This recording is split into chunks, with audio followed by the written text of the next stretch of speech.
Hello everyone, welcome to my channel Dare to Dream. We are going to learn health and physical education of class 6 from the MBOS syllabus. We are going to discuss on chapter 5, that is rest and sleep. Your mind performs most of the work when you study inside the classroom.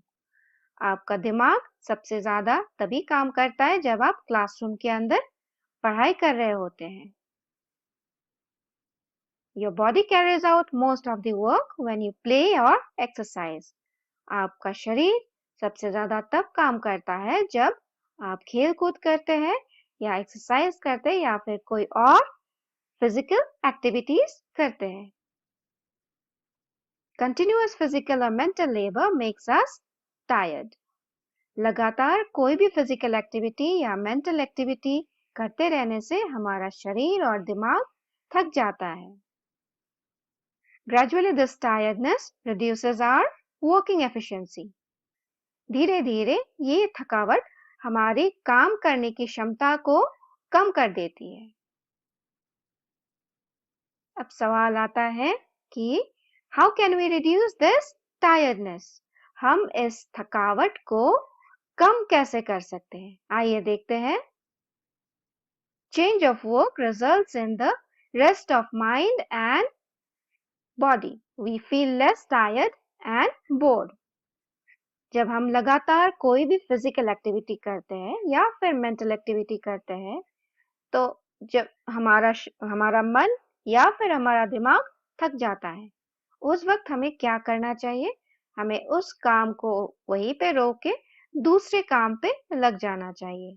जैसे कि अगर लगातार हम पढ़ाई कर रहे होते हैं तो हमारा दिमाग थक जाता है. उस वक्त हमें उस पढ़ाई को बंद करके थोड़ी देर के लिए कोई फिजिकल एक्टिविटी करना चाहिए. ऐसे करने से हमारे दिमाग को आराम मिलेगा और हम बोर भी फील नहीं करेंगे. हर वक्त जब हम थक जाते हैं तो उस थकावट को दूर करने के लिए सोना संभव नहीं होता है. इसीलिए उस थकावट को कम करने की कोशिश करनी चाहिए. For example, after physical activity, we should change over to mental work. जैसे कि आप इस पिक्चर में देख सकते हैं, खेल कूद करने के बाद आप जब थक जाते हैं तो तब आप पढ़ाई कर सकते हैं कोई या फिर कोई और मेंटल एक्टिविटी कर सकते हैं. ऐसे करने से क्या होगा? This will give rest to the muscles of our body. खेल कूद के बाद हमारा जो शरीर थक जाता है, हमारे मसल्स थक जाते हैं, उन मसल्स को आराम पहुंचेगी. Similarly, when we feel tired of mental work, we can switch over to some physical work. वैसे ही जब हम मेंटल वर्क या फिर पढ़ाई या कुछ ऐसे ही मेंटल वर्क करते करते थक जाते हैं तो हम फिजिकल वर्क में शिफ्ट कर सकते हैं. This will give rest to our mind. अब सवाल आता है, what should we do in order to get rid of physical and mental fatigue and to regain energy? तो अब तक आपने पढ़ा कि हम इस थकावट को कम कैसे कर सकते हैं. अब ये सवाल है कि हम इस थकावट से छुटकारा कैसे पा सकते हैं और किस तरह हमें ज्यादा एनर्जी मिल सकती है. Can you guess? No? Let us see. इसका जवाब है, there are two ways to get rid of physical and mental fatigue.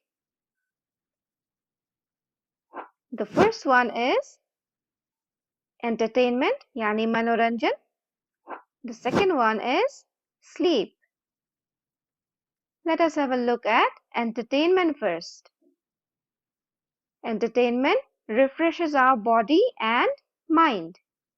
मनोरंजन हमारे बॉडी और दिमाग को रिफ्रेश करता है और हमें काम करने के लिए ज्यादा एनर्जी देता है. We start working with more energy. अब ये सवाल आता है कि हम अपने बॉडी और माइंड को एंटरटेनमेंट कैसे करें? How can we entertain our body and mind? So the answer is through singing or listening to music, then dancing, watching television for some time, then playing games, then painting and gardening, etc. So ये जो सारे activities है, इन activities को करने से हमारा जो दिमाग है और हमारा शरीर, इन दोनों को आराम मिलेगा और हमें काम करने के लिए ज्यादा से ज्यादा एनर्जी मिलेगा.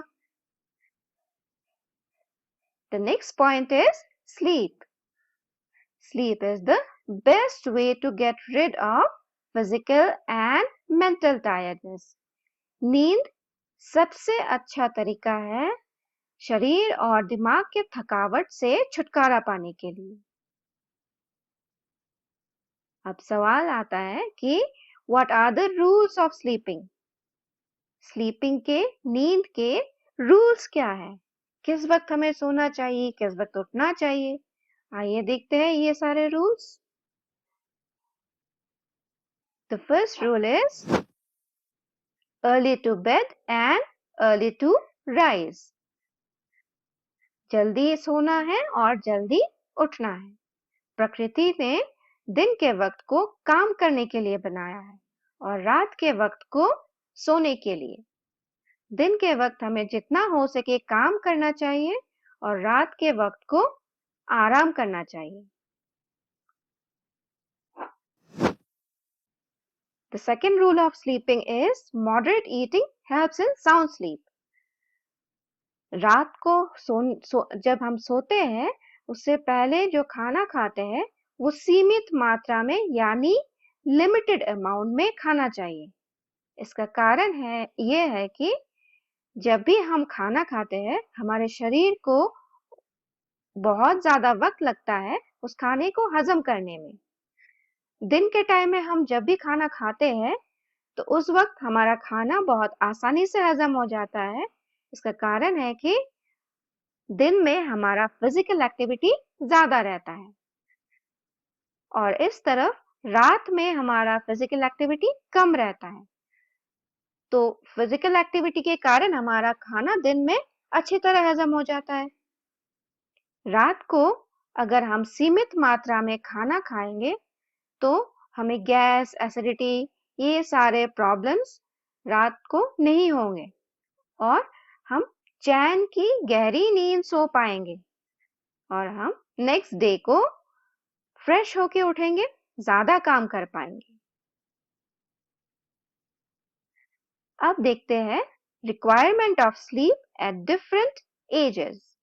किस उम्र में कितना नींद जरूरी है हेल्दी रहने के लिए? आइए देखते हैं. जो बच्चे 4 साल के नीचे हैं, जिनका उम्र 4 साल से कम है, उनको 16 घंटे सोना चाहिए. 4 से 5 साल के बच्चों को 12 घंटे सोना चाहिए. Those who are 5 to 7 years old, they need 11 to 12 hours of sleep. जिनकी उम्र 8 से 11 साल की है उनके लिए 10 से 11 घंटे की नींद जरूरी है.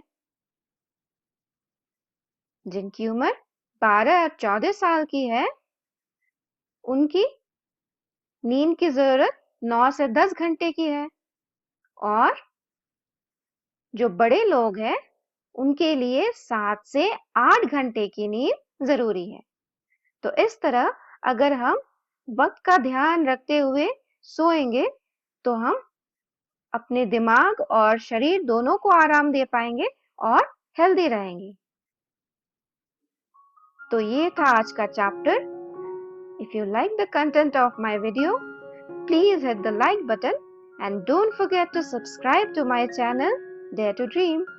Thank you for watching my video.